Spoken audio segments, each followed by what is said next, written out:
တရဏဂုံဤအတိတ်ပဲတရဏဂုံဆိုတာကတော့တရဏံကိုးကွယ်ရာဆိုသည်မှာဒုက္ခံဟာနတိဝိနာတတေတိတရဏံကိုယ်ဆင်းရဲမှုစိတ်ဆင်းရဲမှုဝိဒုက္ခဟုသမျှကိုဖြည့်ဆည်းပယ်ပြောက်တတ်၏ထို့ကြောင့်တရဏကိုးကွယ်ရာမည်၏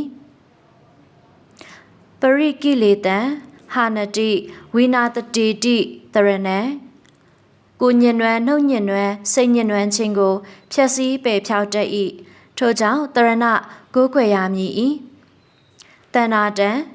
ဟာနတိဝိနတာတတေတိတရဏံပူပန်မှုမှန်သမျှကိုဖြည့်ဆည်းပယ်ပြောက်တတ်၏ထို့ကြောင့်တရဏကိုးကွယ်ရာမည်၏ဘယံဟာနတိဝိနာတတေတိတရဏံဘေးရန်ဟုသမျှကိုဖြည့်ဆည်းပယ်ဖြောက်တတ်၏ထို့ကြောင့်တရဏကိုးကွယ်ရာမည်၏ဒဂတိဟာနတိဝိနာတိတိတိတရဏံမကောင်းသောလားရာအပယ်လေးပုံသို့ကြာရောက်ခြင်းကိုဖြည့်ဆည်းပယ်ဖြောက်တတ်၏ထို့ကြောင့်တရဏကိုးကွယ်ရာမည်၏တရဏကိုးကွယ်ရာဟုသည်ယရဏသုံးပါး၏အမည်ဖြစ်ပါれကိစ္ဆာမိဂမနဆိုသည်မှာဗုဒ္ဓတိခြင်းဂတိလားရောက်ခြင်းလဲလျောင်းခြင်းပဇစီကတ်ခြင်းပရိရူပတာနကက်ရောက်ခြင်းတရဏဂုံဆိုသည်မှာတရဏကိုးကွယ်ရာယရဏမြတ်သုံးပါးကဝိဒုက္ခကိုညှဉ်းနှွမ်းမှုကိုပူပန်မှုကိုဘေးရန်ကိုမကောင်းသောလားရာဒုက္ခတိကိုဖြည့်ဆည်းပယ်ဖြောက်တတ်ပျက်စီးစေတတ်ကွယ်ပြောင်းစေတတ်တယ်လို့သိကြောင်းလဲလျောင်းကြောင်းစီကတ်ကြောင်းကက်ရောက်ကြောင်းစိတ်တုပ်ပတ်စိတ်အရေးသွေးကိုတရဏဂုံလို့ခေါ်ပါတယ်တရဏဂုံဆိုတာကယရဏမြတ်သုံးပါးကိုလိုက်လဲစွာကိုးကွယ်အားထားခြင်းတည်းတရဏနဲ့တရဏဂုံကိုဆက်ဆက်တွေးကြည့်မယ်ဆိုရင်ဗုဒ္ဓဘာသာမှန်သမျှဘုထုဇင်မင်းဖြစ်စေအပေမကြနိုင်ပါအပေကြပါကလည်းဗုဒ္ဓဘာသာဝင်စင်စစ်မဖြစ်နိုင်ပါအမည်ခံဗုဒ္ဓဘာသာဝင်သာဖြစ်ပါလိမ့်မယ်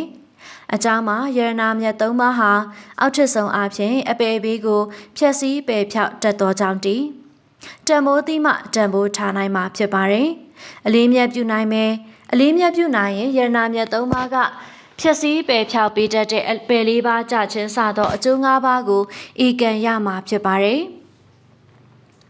ဗုဒ္ဓယရဏမြတ်စွာဘုရားရှင်ကပြည့်စုံသောသီလရှိသည်ဖြစ်၍နေကြလော့စသဖြင့်တတ္တဝါတို့ကိုဟိတအကျိုးစီးပွား၌တိုက်တွန်းတော်မူခြင်း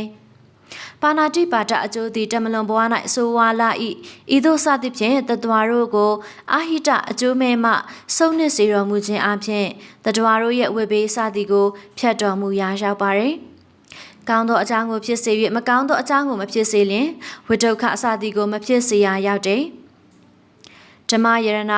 မတရားသည်ခုနှစ်ဘဝအထက်၌မဖြစ်စေခြင်းစသဖြင့်ဘဝကန္တာရမှထုတ်ဆောင်နိုင်ပါれမဖို့နိဗ္ဗာန်တရားကဖလားတမဘဝင်စား၍နိဗ္ဗာန်ကိုအာယုံပြုသောအခါတန်တရားဒုက္ခမှအလွန်တတ်တာမှုကိုပေးနိုင်တယ်